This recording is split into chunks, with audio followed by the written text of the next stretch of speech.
आपलं शहर आता स्मार्ट होतंय. मग तुम्ही कधी स्मार्ट होताय? स्मार्ट न्यूजचे यूट्यूब चॅनल सबस्क्राइब करा, स्मार्ट बना. नोटिफिकेशनसाठी बेल आइकॉन वर क्लिक करा.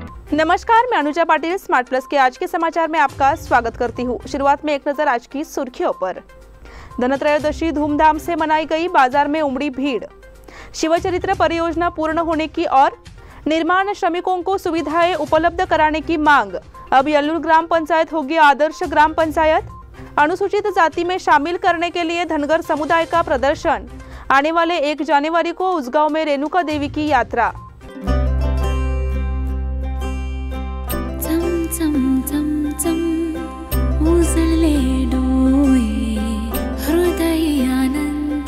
BS Channabasappa and Sons, the Textile Mall at Tilakwadi, Belagavi.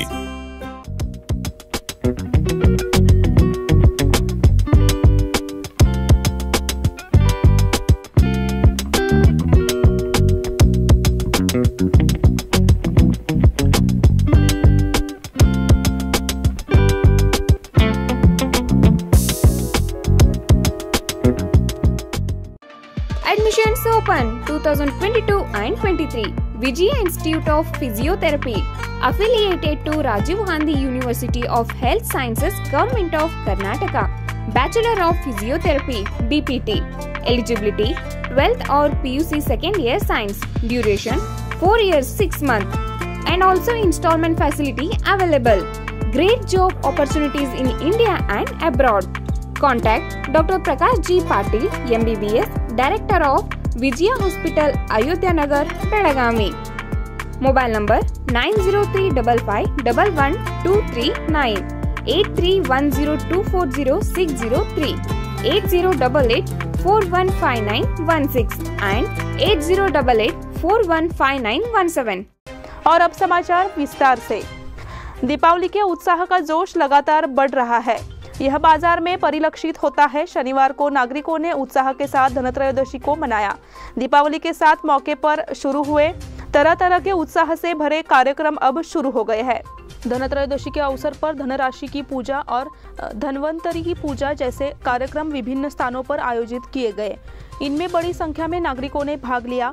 इससे हर तरह उत्साह का माहौल बन रहा था. लगातार हो रही बारिश से नागरिकों को हो रही परेशानी के बावजूद दीपावली का जोश बरकरार है. इसका असर बाजारों में उमड़ रही भीड़ में दिख रहा है. शहर के प्रमुख बाजारों और उपनगरीय इलाकों के सहित सड़कों पर वाहनों की आवाजाही निर्बाध रूप से जारी है. शहर के मध्य बाजार में मारुति गली, गणपति गली, खड़े बाजार, किर्लोस्कर रोड, समादेवी गली, कड़ोलकर गली में भीड़भाड़ वाली जगह नजर आई. ट्रैफिक प्लानिंग के लिए पुलिस व्यवस्था कड़ी मेहनत कर रही है. हालांकि यह देखा जाता है कि नागरिकों के उत्साह के सामने यह योजना नाकाफी है. दिवाली खरीदारी के लिए नागरिकों का उत्साह उमड़ रहा है, इसलिए भीड़ को रोकने के लिए बाधा आ रही है. बाजार में दीपावली की खुशी नजर आ रही है. विभिन्न स्थानों पर बिजली की रोशनी से शहर जगमगा उठा है. दिवाली के मौके पर आतिशबाजी भी शुरू हो गई है. अब शहर अगले 2 दिनों में दिवाली के लक्ष्मी पूजा, पाड़वा और भाई दूज मनाने की तैयारी कर रहा है. शिवचरित्र परियोजना पूर्ण होने की और बेलगाम दक्षिण के विधायक अभय पाटिल की संकल्पना से शिवचरित्र परियोजना का सपना पूरा हो गया है और यह शिवचरित्र परियोजना आगामी दिसंबर माह में जनता के लिए खोल दी जाएगी. बेलगाम दक्षिण में शिवचरित्र परियोजना शुरू हुई. उक्त नियोजन कार्य की कुल लागत 8 करोड़ रुपए है. इस परियोजना में छत्रपति शिवाजी महाराज के जीवन में महत्वपूर्ण घटनाओं को उत्कृष्ट तरीके से प्रस्तुत किया जाएगा. इसके लिए सर्वोत्तम प्रकार की ध्वनि और प्रकाश व्यवस्था प्रदान करने के लिए उचित योजना बनाई गई है. मराठी और कन्नड़ दोनों भाषाओं में प्रतिदिन लगभग 40 मिनट के 2 कार्यक्रम प्रस्तुत करने की योजना है. इस कार्यक्रम की रिकॉर्डिंग और स्क्रिप्टिंग पुणे के विशेषज्ञ प्रवीण जोशी को सौंप दी गई है. कलाकार की आवाज की उचित प्रस्तुति प्राप्त करने के लिए लगभग पुणे में रिकॉर्डिंग स्टूडियो का दौरा 17 बार विधायक अभय पाटिल ने किया. अभय पाटिल ने खुद काम की ठीक से समीक्षा की है, उसे पूरा किया जा रहा है. केंद्रीय गृह मंत्री अमित शाह दिसंबर के महीने में इस परियोजना का उद्घाटन करेंगे और इस परियोजना को जनता के लिए खोल दिया जाएगा. यह परियोजना बेलगाम के लोगों के लिए गर्व का विषय होगी. निर्माण श्रमिकों को सुविधाएं उपलब्ध कराने की मांग. निर्माण श्रमिकों के लिए सरकार द्वारा कई योजनाओं की घोषणा की गई है, लेकिन पंजीकृत निर्माण श्रमिकों को इसका लाभ नहीं मिल रहा है। इसकी जांच होनी चाहिए, ऐसी मांग का निवेदन उद्यम बाग के कामगार आयुक्त को दिया गया। मच्छी क्रॉस से विभाग कार्यालय तक मोर्चा करते हुए कार्यकर्ता पहुंचे। मजदूरों के मार्च का नेतृत्व वरिष्ठ सर्वोदय कार्यकर्ता शिवाजी कागनीकर ने किया। जो मजदूर इस समय मजदूर संगठन, एडवोकेट एएन लातूर, सुजीत मलगुंड आदि मौजूद थे। इस दौरान श्रमायुक्त को श्रमिकों की मांग का बयान दिया गया। इस अवसर पर सोमनाथ पाटिल, गोरख डावरी, हीरामणि होनगेकर, एरप्पा पाटिल, कल्लाप्पा पाटिल अन्य के साथ कार्यकर्ता मौजूद रहे। अब यल्लूर ग्राम पंचायत होगी आदर्श ग्राम पंचायत। यल्लूर ग्राम पंचायत हर विकास कार्यों में सक्रिय है। यल्लूर ग्राम पंचायत हमेशा विकास कार्यों को प्राथमिकता देने और विभिन्न गतिविधियों को लागू करने के लिए सफल बनाने के लिए प्रयासरत है और इन सब को देखते हुए सरकार यल्लूर ग्राम पंचायत को बेलगाम जिले में एक आदर्श ग्राम पंचायत बनाने का इरादा रखती है। इस संबंध में शुक्रवार को 21 अक्टूबर 2022 को ग्राम पंचायत में बैठक की गई। मॉडल ग्राम पंचायत के तहत इस परियोजना को पूरा करने के लिए यल्लूर ग्राम पंचायत का चयन किया गया। यल्लूर ग्राम पंचायत के सदस्य, शिक्षक, स्वास्थ्य अधिकारी और आशा कार्यकर्ता यल्लूर के हर वार्ड में गए और वहां के लोगों की समस्याओं को लिखा। इस अवसर पर ग्राम पंचायत अध्यक्ष सतीश बालकृष्ण पाटिल, उपाध्यक्ष लक्ष्मी मासेकर, पीडीओ अरुण नाईक, ग्राम पंचायत सदस्य, अधिकारी, ग्राम पंचायत स्कूल शिक्षक, आंगनवाड़ी शिक्षक, आशा कार्यकर्ता उपस्थित थी। अनुसूचित जाति में शामिल करने के लिए धनगर समुदाय का प्रदर्शन। धनगर समुदाय को अनुसूचित जाति में शामिल किया जाए, इस मांग के लिए समुदाय की ओर से कार्यालय के सामने प्रदर्शन किया गया। इस संबंध में जिला कलेक्टर को दिए गए बयान में कहा गया है कि राज्य में कुर्बर समुदाय के 80 लाख परिवार है। उनकी आर्थिक, सामाजिक और शिक्षा की स्थिति बहुत ही पिछड़ी हुई है। अंततः इस समाज को अनुसूचित जाति में सम्मिलित कर इस समाज का आर्थिक उत्थान करना चाहिए। 11 नवंबर को कनकदास जयंती आ रही है और उससे पहले यह समुदाय अनुसूचित जाति में है। राज्य सरकार को शामिल करने के लिए केंद्र सरकार को सिफारिश करनी चाहिए, अन्यथा एक मजबूत आंदोलन शुरू किया जाएगा, ऐसी चेतावनी दी गई है। इस समय पूर्व विधायक विवेकराव पाटिल, मदीपा तोलिन्नावर आदि उपस्थित थे। आने वाले 1 जनवरी को उजगांव में रेणुका देवी की यात्रा। उजगांव से रेणुका देवी की यात्रा सौंदर्ती में रविवार 1 जनवरी 2023 को चल रही है। इस संबंध में सौंदर्ती में रहने के लिए उपयुक्त जगह देवस की पंच समिति द्वारा निरीक्षण किया गया। गांव में गणपत गली स्थित रेणुका देवी मंदिर की दूसरी वर्षगांठ का कार्यक्रम नवंबर माह में होगा। इस संबंध में रविवार को 23 की शाम रेणुका देवी मंदिर में ग्रामीणों की बैठक होगी। ग्रामीणों द्वारा देवस्थान पंच समिति ने बैठक में शामिल होने की अपील की है। अब समय हो गया है छोटे से ब्रेक का। आप देखते रहिए स्मार्ट प्लस।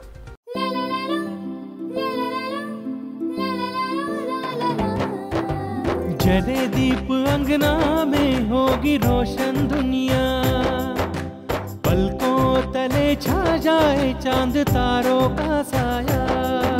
रंगोली में खिले रंग खुशियों की भी तरानी, तन मन झिलमिल जाए हर पल होंगी सुहानी। ये अटूट बंधन खिले हर आशियाना, रंग वस्त्रों का खजाना मन भाए आराधना। रंग वस्त्रों का खजाना मन भाए आराधना। आराधना मारुति गली बेलगाम। मन भाए आराधना। बेलगाम वासियों के पसंद में उतरा उड़ान बार एंड रेस्टोरेंट। सोशल डिस्टेंसिंग का ख्याल रखते हुए हमारा स्टाफ देता है बेहतरीन सर्विस का विश्वास। यहां है पार्टी और फंक्शन के लिए 3 आलीशान हॉल, कारपोरेट डिनर मीटिंग के लिए 3 अलग कक्ष, आईपीएल मैच देखने के लिए 3 बड़े स्क्रीन की विशेष सुविधा। इसके साथ ही साफ सुथरा किचन, जहां हमारा वेल क्वालिफाइड स्टाफ देता है क्वालिटी और हाइजीनिक फूड की गारंटी। तो फिर खाने की हो बात तो आना परिवार के साथ। उड़ान बार एंड रेस्टोरेंट, लिंगराज कॉलेज के पास, बेलगावी। फोन 0831 2435 ब्रेक के बाद फिर से आपका स्वागत। दक्षिण महाराष्ट्र शिक्षा मंडल संचालित भाऊराव काकतकर कॉलेज बेलगाम में अंग्रेजी पर एक कार्यशाला आयोजित की गई। कॉलेज के अंग्रेजी विभाग की ओर से सस्टेनेबल लर्निंग रेसिपी पर वर्कशॉप का आयोजन किया गया। आरपीडी कॉलेज के प्राचार्य डॉक्टर अनुजा नाइक द्वारा दीप प्रज्वलन कर इसका उद्घाटन किया गया। अध्यक्षता बीके कॉलेज प्राचार्य डॉक्टर एसएन पाटिल ने की, जबकि धारवाड़ स्थित कॉलेज शिक्षा विभाग के संयुक्त निर्देशक प्रोफेसर कृष्णमूर्ति बिलगरी मुख्य वक्ता के रूप में उपस्थित थे। श्रीनिधि अप्पूगोल ने स्वागत गीत प्रस्तुत किया। कार्यक्रम में प्राध्यापकों एवं विद्यार्थियों ने भाग लिया। प्रोफेसर शुभम चव्हाण ने संचालन किया। प्रोफेसर अनित पाटिल ने इस समय धन्यवाद ज्ञापित किया। उन्होंने महाराष्ट्र के मुख्यमंत्री एकनाथ शिंदे के साथ मध्यवर्ती महाराष्ट्र एकीकरण समिति की चर्चा। मध्यवर्ती महाराष्ट्र एकीकरण समिति की ओर से कोषाध्यक्ष प्रकाश मरगाले ने महाराष्ट्र के मुख्यमंत्री एकनाथ शिंदे से फोन पर संपर्क किया और उनसे चर्चा की। 1 नवंबर 2022 महाराष्ट्र एकीकरण समिति की ओर से सीमावर्ती क्षेत्रों में काला दिन मनाया जाता है। महाराष्ट्र सरकार ने इस दिन होने वाली इस जनसभा के लिए एक प्रतिनिधि भेजने का अनुरोध किया। इस पर उन्होंने सकारात्मक प्रतिक्रिया दी। महाराष्ट्र कर्नाटक सीमा मुद्दे को लेकर सुप्रीम कोर्ट में दावा शुरू करने के लिए जल्द से जल्द सभी जरूरी कदम उठाए जाए। उच्च प्राधिकरण समिति और विशेषज्ञ समिति की बैठक बुलाकर विस्तार से चर्चा की जाए। मुंबई में बॉर्डर सेल के वरिष्ठ अधिकारियों और कर्मचारियों की तत्काल नियुक्ति की जाए। श्री प्रकाश मरगाले ने यह भी अनुरोध किया कि वरिष्ठ अधिवक्ता की नियुक्ति के संबंध में दिल्ली में महाराष्ट्र के अधिवक्ता श्री शिवाजीराव जाधव द्वारा भेजे गए पत्र को संज्ञान में लेते हुए तत्काल कार्रवाई की जाए। मुख्यमंत्री श्री एकनाथ शिंदे ने आश्वासन दिया कि इस संबंध में तत्काल कार्रवाई की जाएगी। कित्तूर उत्सव में कल आएंगे मुख्यमंत्री। कित्तूर उत्सव के उद्घाटन के संबंध में मुख्यमंत्री बसवराज बोम्मई रविवार आएंगे। उनका शाम 6 बजे कित्तूर पहुंचने का कार्यक्रम है। जिला प्रशासन के साथ साथ कन्नड़ और सांस्कृतिक विभाग की ओर से कित्तूर में कित्तूर उत्सव 23 तारीख से होने वाला है। शाम के 6:15 बजे इस कार्यक्रम का मुख्यमंत्री बोम्मई उद्घाटन करेंगे। इस समय किला परिसर की तालुका स्वास्थ्य विभाग के नए भवन के और तालुका प्रशासकीय भवन का भी उद्घाटन वे करेंगे। रात को वह 9:30 बजे कार से हुबली रवाना होंगे। 24 तारीख की सुबह विमान से बेंगलुरु जाएंगे। जिला प्रशासन और कन्नड़ और सांस्कृतिक विभाग की ओर से कित्तूर के किला क्षेत्र में 23 से 25 अक्टूबर के दौरान कित्तूर उत्सव का आयोजन किया गया है। काला दिवस के संबंध में शाहपुर विभाग महाराष्ट्र एकीकरण समिति की बैठक संपन्न। काला दिवस के मौके पर 1 नवंबर को होने वाली साइकिल रैली में बड़ी संख्या में भाग लेने के लिए शाहपुर संभाग महाराष्ट्र एकीकरण समिति की बैठक में निर्धार किया गया। साथ ही इसके लिए क्षेत्र में जनजागरूकता पैदा करने और रिंग रोड माध्यम से भूमि अधिग्रहण की लड़ाई में सक्रिय रहने के लिए ऐलान बैठक में किया। अध्यक्षता युवा समिति के अध्यक्ष शुभम शेलके ने की। बैठक सिद्धिविनायक गणेश मंदिर रामलिंगवाड़ी गोवा वेस्ट में हुई। इस बैठक में आंदोलन को लेकर विस्तार से चर्चा हुई। समिति के नेतृत्व में 1 नवंबर को काला दिवस विरोध दौरा होगा। राजकुमार बोकड़े ने कहा कि इस दौरे में शाहपुर विभाग के हजारों कार्यकर्ता शामिल होंगे। शिवाजी हवळांनाचे, राजकुमार बोकड़े, गजानन शाहपुरकर, अभिजीत मजूकर ने अपने विचार इस समय प्रकट किए। वडगांव में 1.5 लाख रुपए की चोरी। वडगांव में शुक्रवार को 1.5 लाख की घर में चोरी की सूचना मिली है। इस संबंध में विनोबा ज्योतिबा कालकुंद्रीकर ने पुलिस में शिकायत दर्ज कराई है। यह चोरी 19 तारीख को हुई। इस संबंध में प्राप्त जानकारी के अनुसार विनोद उद्यम बाग में काम पर जा रहे थे। 19 तारीख को वह रोज की तरह काम पर चले गए, जबकि उनकी पत्नी भी काम के सिलसिले में बाहर गई थी। दोपहर में चोरों ने दरवाजे का ताला तोड़कर अंदर घुस गए और अलमारी के लॉकर तोड़कर अंदर से हार, सोने की चेन, कार्नेशन अंगूठियां ले गए। सोने की चीजें, 25 ग्राम चांदी और 13,000 नकद लूटा और चोर वहां से भाग गए। दोपहर में विनोद की पत्नी के घर आने के बाद यह घटना प्रकाश में आई। शुक्रवार को पुलिस में शिकायत दर्ज कराई गई। रेलवे की नौकरी का लालच देने वाले जालसाज की गिरफ्तारी। रेलवे विभाग में नौकरी दिलाने का झांसा देकर 10 से अधिक युवकों को गठने वाले आरोपी को वडगांव पुलिस ने जेल भेज दिया है। आरोपी का नाम राजू उर्फ राजा श्रीमंत पाटिल है। एक युवक द्वारा दी गई शिकायत पर राजा के विरुद्ध गुरुवार वडगांव पुलिस में धोखाधड़ी का मामला दर्ज किया गया। पुलिस ने बताया कि उसे शुक्रवार को गिरफ्तार किया गया था। उसके द्वारा की गई धोखाधड़ी की संख्या और भी अधिक होने की संभावना है। पुलिस से मिली जानकारी के अनुसार युवाओं को लूटने का काम वे करता था। कई सरकारी विभागों में और रेलवे में हमारी पहचान है और नौकरी है और वहाँ पे हम आपको नौकरी लगाएंगे, ऐसे बेरोजगार युवाओं को आवेदन करके उन्हें फंसा रहा था। कुछ महीने पहले इसने कोंडास्कोप के नागराज अशोक पाटिल नामक एक युवक से नौकरी लगाने के तौर पर उससे 4 लाख लिए थे। वही उसके खिलाफ कुछ अन्य लोगों ने गठने का मामला दर्ज किया है। इसी के साथ स्मार्ट प्लस के आज के समाचार यहीं पे समाप्त हुए। धन्यवाद।